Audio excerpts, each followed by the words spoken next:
to the hotel, and we then had a presentation from Milano Cortina, the OCOG, who gave us a little bit more detail on all the different venues. This is the first games where we have the widespread concept is the right word.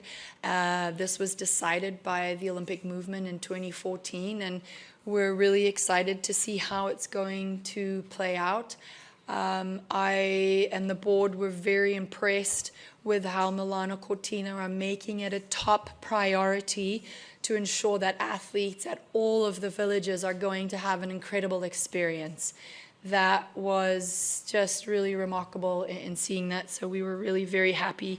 And as Christian said, 140 days to go. So the countdown is on until the world will be here with us in beautiful Italy that has strong culture and food and excitement for the world. So we're very much looking forward to that.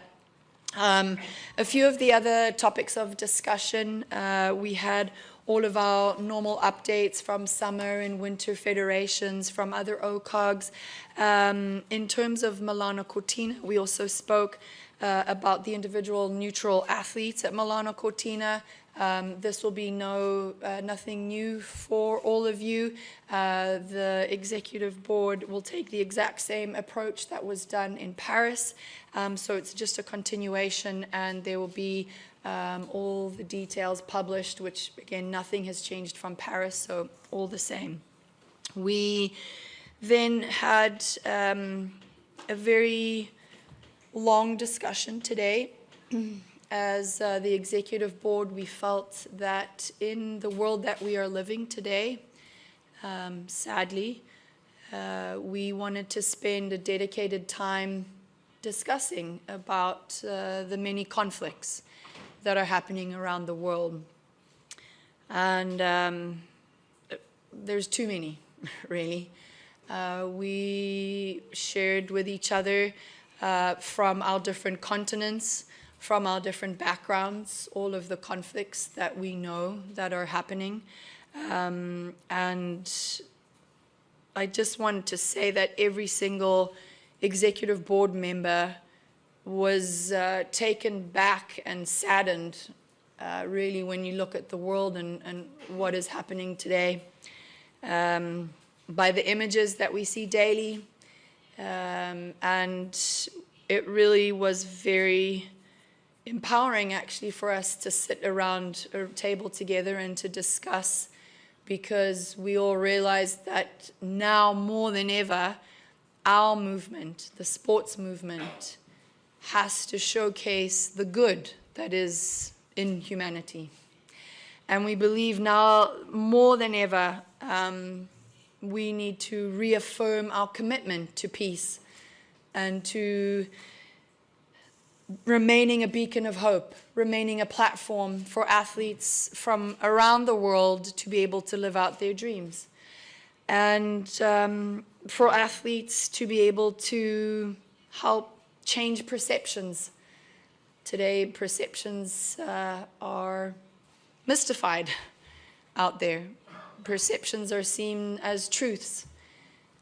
Sometimes they are, and sometimes they're misleading. But what was very true in this discussion was that we will be publishing a agreed statement in a little bit that you will all get to see. And we are going to set up a working group that will be, their primary focus will be on how to protect the fundamental principles of Olympism.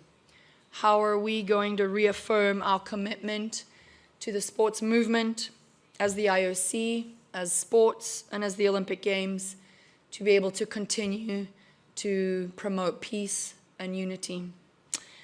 We spoke again about medal reallocation, something that is dear to my heart, because when I was leading the Athlete Commission, we discussed this and we came up with a proposal to allow for athletes to have their moment to shine.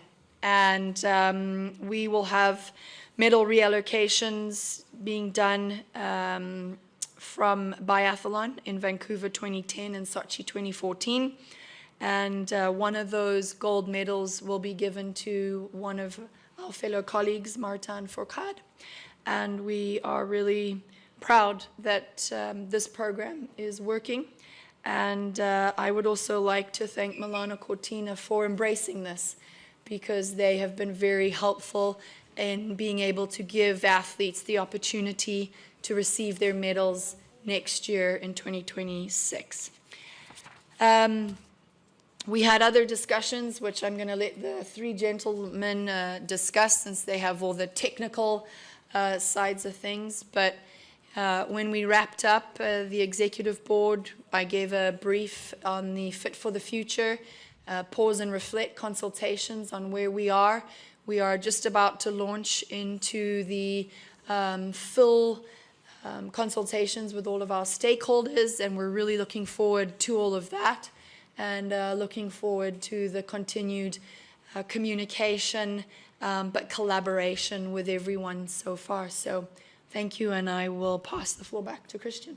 Thank you, President. And I'll pass it directly to Pierre, who has three interesting updates for you. Thank you, Christian. This morning, the Executive Board took 3 decisions when it comes to the Olympic program, one on 28, one on 30, and one on 32. So when it comes to 2028, the LA Games, the EB approved the addition of 2 bodyweight categories in weightlifting. This will bring the number of categories per gender to 6, both on men and women. This will not require any increase in the overall quota or in the number of days of competition or events. The reason for this change is it will promote athletes' health. It will allow to reduce the difference in weight that we see between the categories the athletes have to compete in during their World Championship versus the categories they have to compete in the games. So the differences in weight will be lesser. This is why we took this decision. If we turn over to 2030, French Alps, we decided today that the discipline will be decided in December at the Executive Board again. Will, however, make a difference for 2 disciplines. This is Nordic Combine and parallel slalom in snowboard. The reason why we would wait for after the Milano Cortina Games to observe those 2 disciplines is because they have been discussed previously by the Olympic Program Commission, and they wanted to see the trends from the last games to these games. So we want to be able to have the data from 2026 before we make a decision. And finally, looking at the Brisbane program, as you may remember, we applied a discipline review step for the LA Games, which we thought had many benefits. So we are bringing this step back. We also decided last year that for the sport program, we would defer by a year the decision. So we now have a discipline step, the sport program review step, as well as the decision by Brisbane 2032 regarding the additional sports they want that can happen next year. So the Executive Board decided we will take all of these steps at the same time, having a unique opportunity for Brisbane to decide on the additional sport the OCOG wants, the sports program and the discipline review at the same time, which will give a lot of clarity regarding the venue master plan and opportunities we would have regarding venue sharing and ways of optimizing the process. Back to you, Christian. Thank you, Pierre.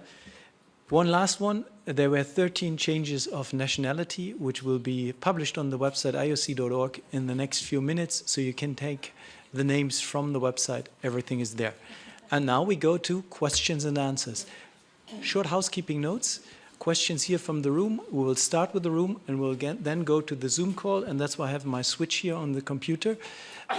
For everyone on the Zoom call, please raise your hand if you want to ask a question. You will then be promoted to become a speaker or a panelist, as it's called.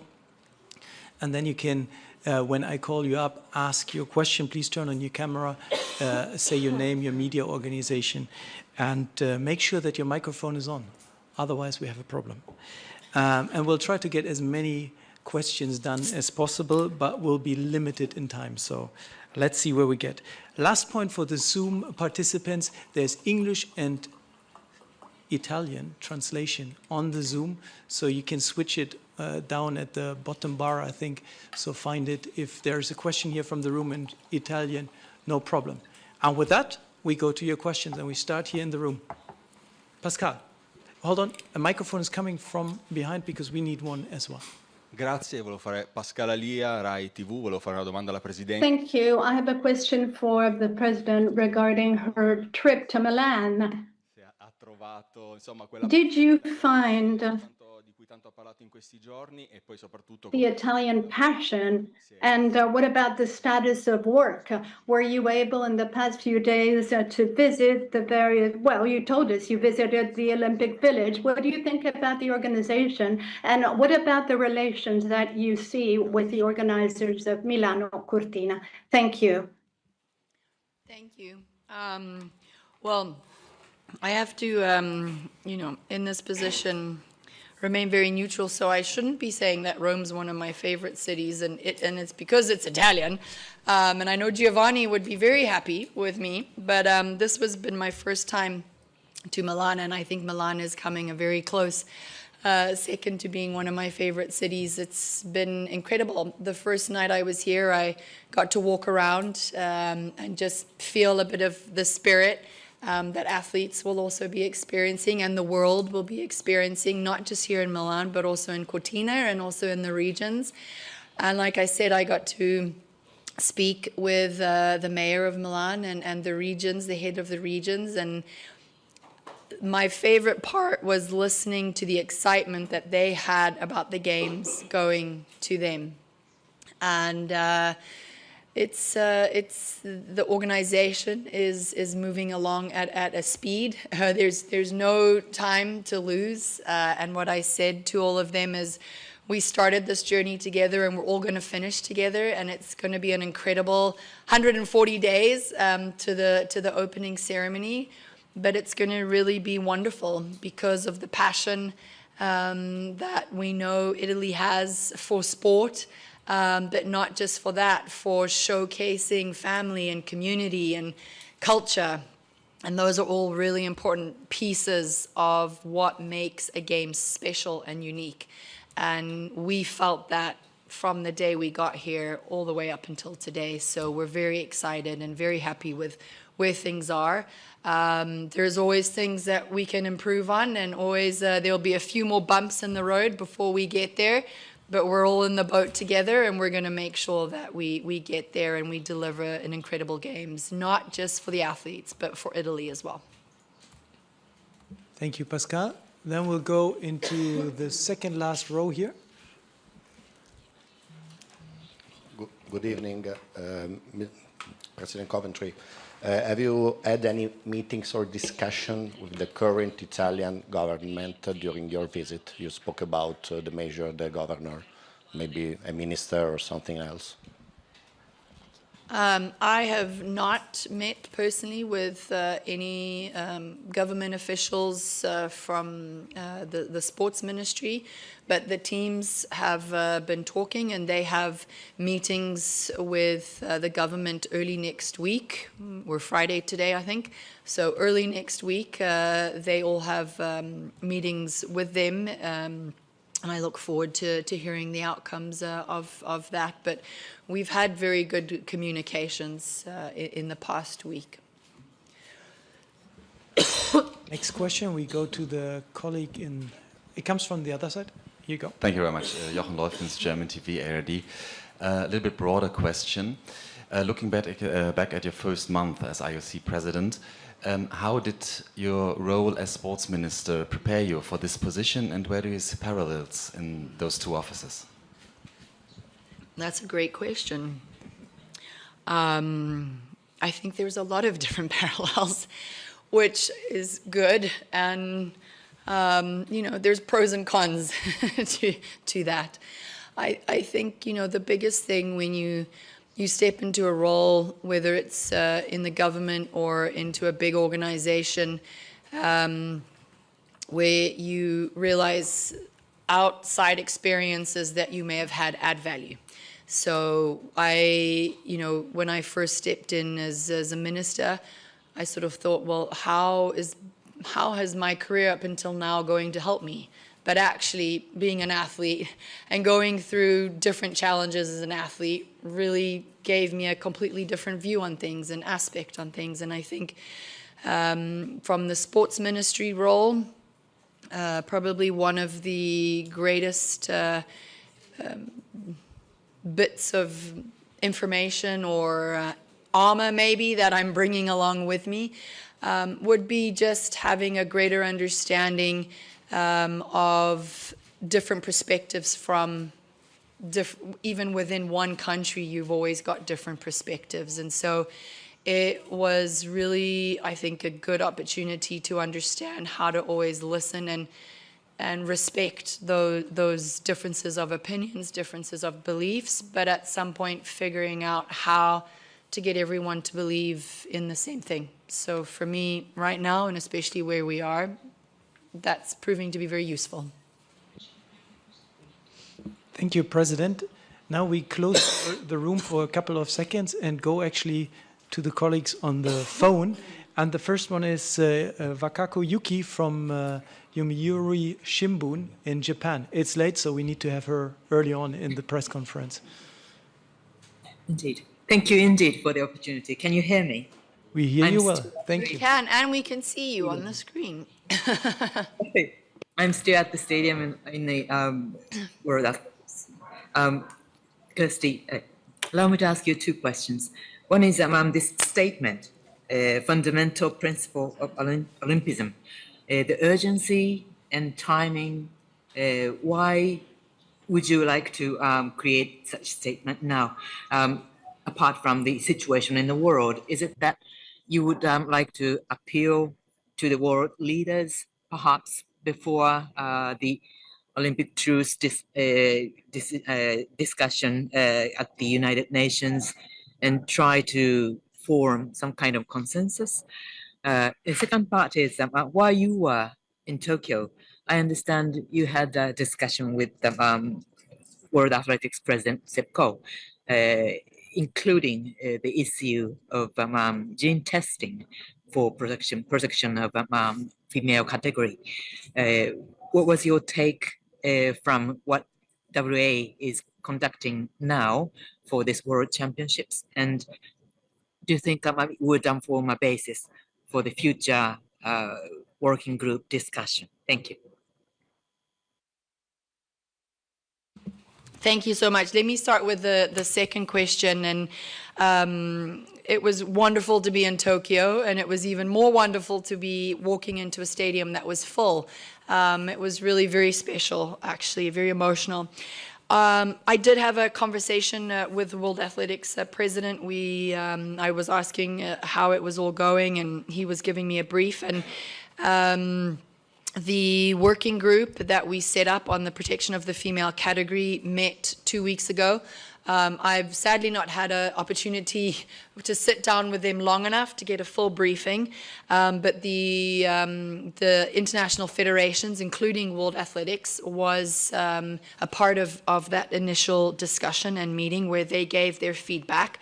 And that is very important because I think it answers that second part of your question in that second question, so maybe the three questions. But the federations have done a lot of work, specifically some on the protection of the female category. All of the international federations are going to be a part of the working group and coming up with a consensus.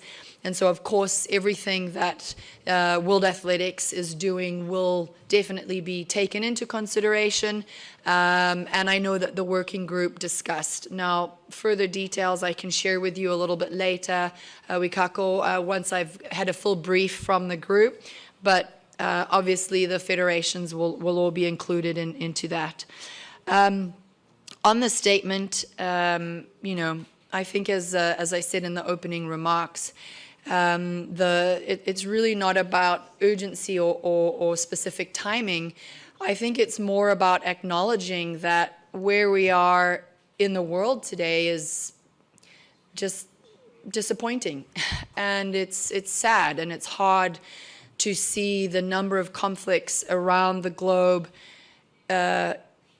get worse and worse every day. And as a movement, I think that it is our job, especially as a movement that stands for values and that stands for peace and that wants to unify people. And when you see the Olympic Games and when you walk into the Olympic Village and you see athletes from all around the world competing together and standing together, and that's what we should be fighting for. And so I think we just felt that it was the right time as an organization to sit and to talk and to reflect and to share. And we decided that it would be based off of that conversation, time to reaffirm that sport must unite the world, and we must do that in promotion of peace. Thank you, President. Next one online is Graham Dunbar, who joins us from Geneva. Graham, or are you traveling? Takes a little second to have him on.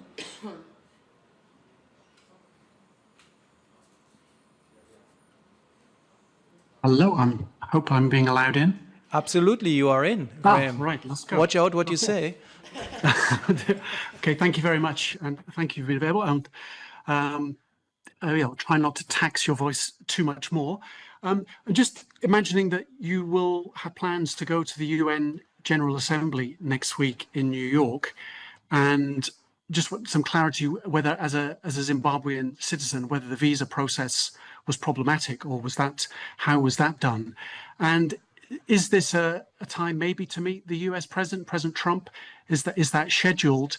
And since you've been in office in June, is there, with Los Angeles in mind, is there anything in US society you see that's been troubling you over the last 3 months? Thanks, Graham. I am going to UNGA. We'll be there for most of next week. We have a number of heads of state scheduled in and penciled in. So once those meetings occur, I'll come back to you with all of that and who we've seen and the conversations that we've had. The UN, as you know, plays a role specifically with the sports movement, as we have our Olympic truce in November, where we will be asking everyone around the table to really think about how we can ensure that sport remains neutral and that sport remains a platform for athletes to live out their dreams and to inspire new generations. And for me, it's important to be present next week to listen to the world leaders, to hear what they have to say on the global politics that we see unfolding. And really, that's exactly what I will be doing next week, is listening and trying to have a better understanding of where everyone sits in this very complex time of our world.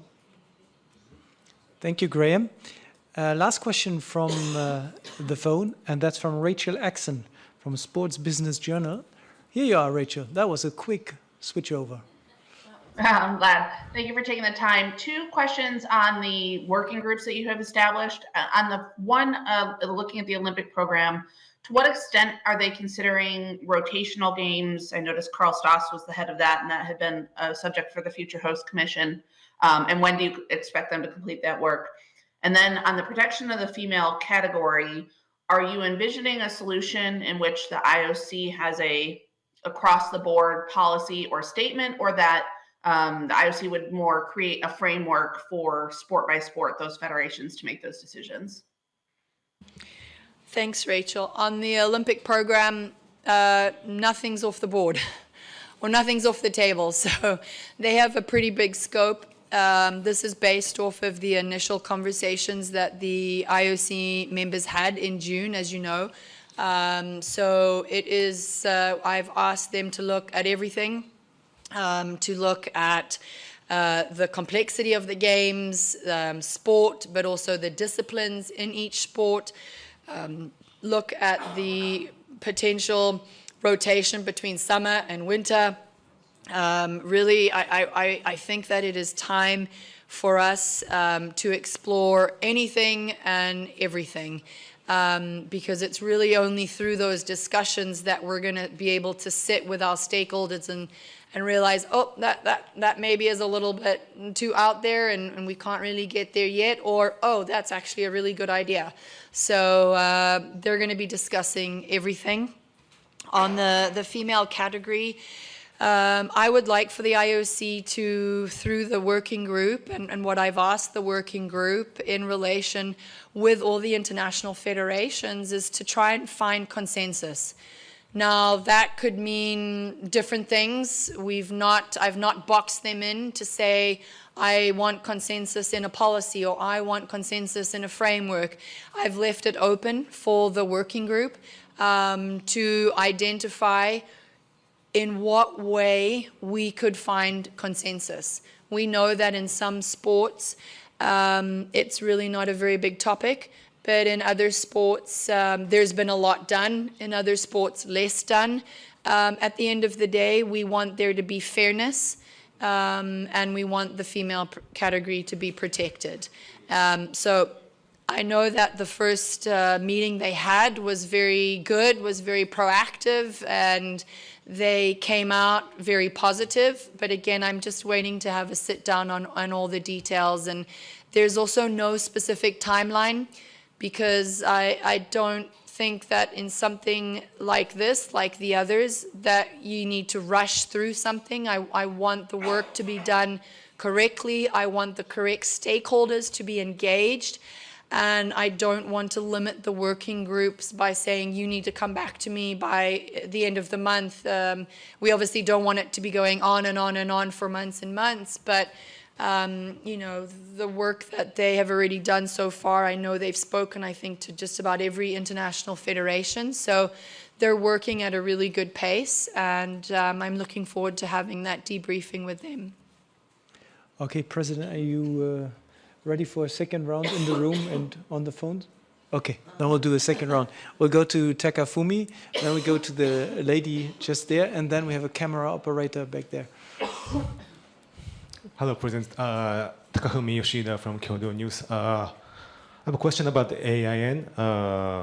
President, you said there's no change for AIN's conditions since Paris. Does that mean IOC is totally confident for the Paris Olympics AIN's condition? What way? What do you mean? So what is the reason we're not changing the any AIN's condition? Because no, I mean, we fully believe in how things were delivered in Paris, and we had the discussion that we need to ensure fairness, of course, and other things are respected, and so we decided that everything would remain the same. And we have the ANUP group that was set up in Paris. We will have an ANUP group revising with the international federations as well. So we felt that it was the most fair at this point to keep everything the same. Thank you. A colleague just 2 rows behind. Yeah, okay, we turn it the other way around. Doesn't matter, Victoria. All good? No. Gentlemen. Thank you a lot. Andrea Faticati, Courier, Austria. I would like to know when we are going to speak also about the Paralympics, when they will start, I think in March, if I'm not wrong, and how much the climate change affects the Winter Olympic Games generally, and if they aren't as they will be in March, it will be much hotter, warmer. So how does it affect? Well, the Paralympic Games always follows the Olympic Games, so that doesn't change. When it comes to climate, that's changing every day, not just for winter, but also for summer. And I think in most of the cases, from what we've seen from the winter climates, it's shifting from February to March, so it might actually still be colder in March. I don't know if Pierre would have any more details specifically on the temperatures in March. That's not something I have looked at, but again, in the working groups on the program, it was to ask them to also look at the timing of the games, taking into consideration the environmental changes that we're seeing.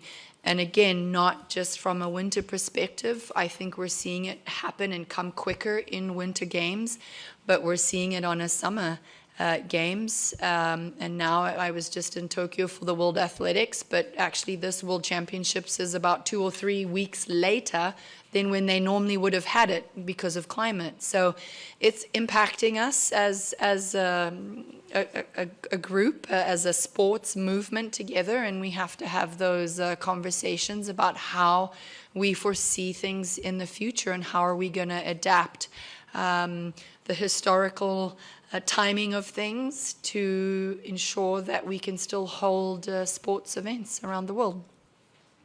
You're welcome. Hello, Michele Novaga from Different Media International Agency. Is the Olympic Committee ever considered to ban Israel from participating under the Israel flag? Probably partly you answered during this press conference, and in case not, how the committee preparing to ensure the safety of the Israeli delegation in light of the violent protest against Israel over the past 2 years? Thank you. Thank you. This executive board and in no other executive board have we discussed not having NOCs represented. We have spoken and we continue to speak through the organizing committee and the COCOM and the reports that we heard from the Italian security, I don't know if it would be security forces or what the correct wording would be, but those conversations happen for every single Olympic Games. The priority for the organizing committee, for the host country, and for the IOC is to ensure safety of all our athletes and fans and anyone that comes into contact with the Games, and those processes have not been changed and they will continue as per normal. Thank you. Then we do 3 more from the phones, and then we do 1 more here. And I would say then we let the president's voice to go on a weekend. Okay, we start on the phone with Lisa Roche from Deseret News. Lisa, I would be surprised if the question is not about 2034. I would never want to disappoint you. Thank you very much. President Coventry, I'm wondering in your discussions about the state of the world right now, if you talked at all about what recently happened here in Utah, and I'm talking about the fatal shooting of a conservative political activist on a college campus, not far from one of the Olympic venues. Was that part of your discussion? And can you talk about what concerns that incident may be raising in terms of the ability to protect the athletes, the spectators during an Olympic Games? I know you just referred a little bit about security in terms of Israel, but I'm wondering if this violent incident has raised more concerns and what discussion there has been around that. Thank you so much. I appreciate you taking my question. Thank you, Lisa.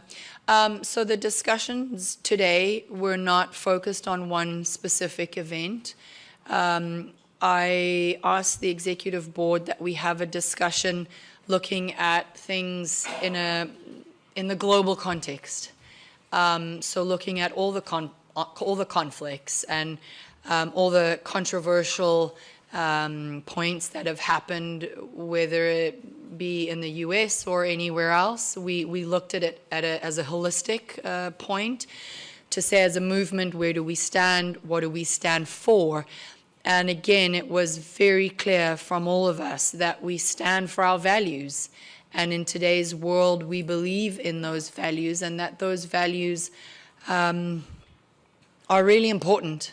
They're important to be able to share with the world. They're important to spread. They're important to be able to educate. They're important to, at the end of the day, build a better world through sport and to unify people and to break down barriers. So that's how we discussed things today. And to be very honest with all of you, that's how I would like to continue discussing things, because I don't think it's just one event or we can take just one conflict over the other. There's more and more things that are not our proudest moments as humanity, right, happening around the world. And I think we have to acknowledge all of them, and we have to be able to say, how are we going to deal with this as a whole moving forward? Thank you. Thank you. Now we go to Tracy Holmes, Australia, very late at night. Thank you, Christian. Thanks for taking my question, President. And it's about the women's category again. I'm just wondering if it would be correct for us in the media to suggest that it's been taken away from a human rights focus and moved much more towards a medical focus. And I know you're respecting the anonymity of the members of your working group at the moment, and I respect that. But just wondering if there are not neutral people, but outside people who also bring their expertise to the working group's discussions, or whether it's purely based on members from international federations. Thanks, Tracy. The expert working group is only made up of experts. The international federations we will have interactions with, and they are talking to, but they're not formal members of the working group. And they are experts that are coming from human rights, from medical and from legal, as well as from the sport movement. As a quick follow-up, if I can, have you heard from any of the previous athletes who have been impacted, particularly with regard to the DSD scenario and lifelong impacts that they have felt, and whether their experiences play into the working group? Yeah. Thank you. Thanks, Tracy. The athletes that the working group will be speaking to all stakeholders, so not just the IFs, but they will be speaking to athletes across the board, athletes that are competing, athletes that are no longer competing, athletes that have gone through transitions, athletes that would potentially be classified maybe DSD. The group has been asked to not leave anyone out, because again, I don't think that we can truly find a consensus without having at least spoken to everyone that this impacts. So that is why there's also no time limit, because to set a very restrictive time limit for this group to do the adequate and necessary conversations that they need to have, I think is really very important, and probably more important than setting a very strict deadline to them. So they will be consulting with everybody. Thank you. And then we have one more question from the Zoom call, and that's from Carolas Groman from Reuters. Carolas, greetings to you. Greetings. Hope you can see me and hear me. Yes. Thank you very much. Thank you very much for your time today. A question on the AINs, if I can go back to that. Has there been any contact with the Russian Olympic Committee ahead of this decision today? And also, do you have a specific number or a general number in mind, given the strength of Russian athletes, especially at Winter Games? Thank you very much. Thank you. We do have an idea on the numbers, and for the technical side, I'll pass that to Piers so I don't get the numbers wrong, because there's obviously specifics in that. We have communications with all of our NOCs consistently.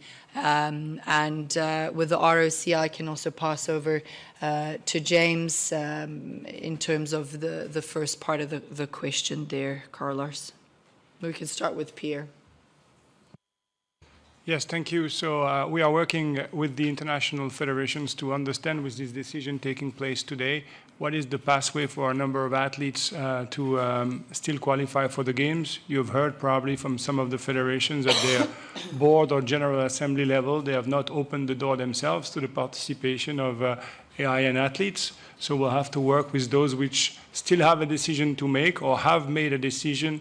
This is the case, for example, of the Skating Union Federation, Ski Mountaineering Federation. There is a board upcoming for the International Ski Federation that could also open the door to a number of athletes to be qualified. So we are working closely with them to understand where are possibilities to still qualify for the games moving forward.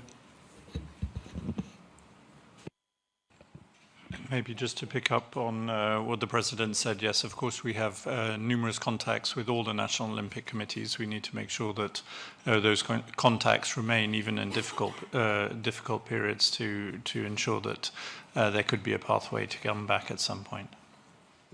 Thank you. And then we have the last question here from the room. Okay, President, are you up for two more? We take the two more. We start with the gentleman here, and then we take the gentleman over here. Grazie, due domande velocissime. Francesco Perugini, Rai Lombardia. Thank you. Rai Lombardia, Francesco Perugini. President Coventry, you talked about having been able to speak with law enforcement and authorities here in Italy. Have they guaranteed the fact that they'll be able to look after the security and safety of athletes and competitions? And for Mr. Ducret, after this monitoring, and after looking at the very critical points of the venues or facilities, what do you think we need to focus on as we draw closer to the games? Thank you. Thank you for the question. And we have the full commitment from and the guarantees from all stakeholders, from the OCOG and government, from the regions. And there is zero part of me that doesn't feel that they would fulfill all of those. And we're, again, as I said before, working very closely with them, especially when it comes to security matters, and that will not change. And so far, we've had an incredible relationship with them, and they've been fully committed to ensuring the safety for everyone, to welcome the world to Italy.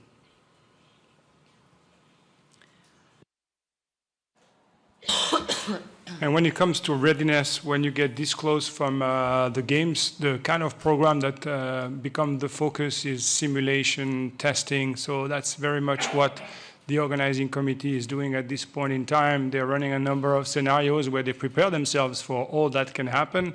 They are preparing also, of course, the final delivery of the venues. We have test events coming up. There is a short track test event, the speed skating test event coming in November. There'll be test event in ice hockey. So all these simulation, whether they are around the table or in the venue, have a sole purpose to make sure that the team that has been assembled and that is working towards the games is as ready as can be when the competition starts. So the readiness phase is going very well. It's happening in very close collaboration with the International Federation, with the IOC. So we're going to work only closer over the next, I'm not sure how many days that is, but 140 something. Thank you. And then we go for the last question here for the gentleman in green. Sì, buonasera, Marco Cangelli, Sport Mediaset. Volevo chiedere alla Presidente. Good afternoon, Sport Mediaset. I wanted to ask the President with regards to winter sports, do you intend in the future to include cyclocross and cross-country disciplines? And also as regards summer sports, whether you received any requests from Italy for 2036, and if you rediscussed the bid put forward by Bologna and Florence. Thank you for the question. In terms of specific, and I speak under the guidance of a peer here, specifically on the cross country and I think, did you say the downhill? Did I hear that correctly? Cross country and cyclocross. Oh, and cyclocross. Got it. Yes, I believe there have been some different conversations. Again, you can give a bit more background because that was not really under the discussion today. So I'll let Pierre handle that because I don't want to give you the wrong information. To my knowledge, I don't believe we've received anything for 2036, unless I look at the team, if they've heard anything different. So not that I know of for 2036. And then maybe Pierre, if you want to just jump in with the facts on those. Yes, on this request, the first element to do is go back to what the President answered before. If there is a consideration to be made of including what we can define as per the Olympic Charter as summer sport and disciplines, this will be referred back to the working group for us to be able to consider, is this feasible or not? But yes, we do know there is interest on the French side to consider such events to be part of their program, so we are discussing with them, but first and foremost, we will need to see what is the outcome of the Olympic Program Working Group so that we can find out if there is a path for this to happen or not. Thank you very much, everyone. Before we go, and as we are in Italy, the country of design, we have currently the medal design competition ongoing for the Olympic Games Dakar 2026. Last time we had 3,000 entries, and it would be good to have as many this year. So please tell your readers and all your clients and all your friends about it. We look forward to receiving their proposals. Good afternoon. Looking forward also to be back in February. Thank you, Franz. Thank you.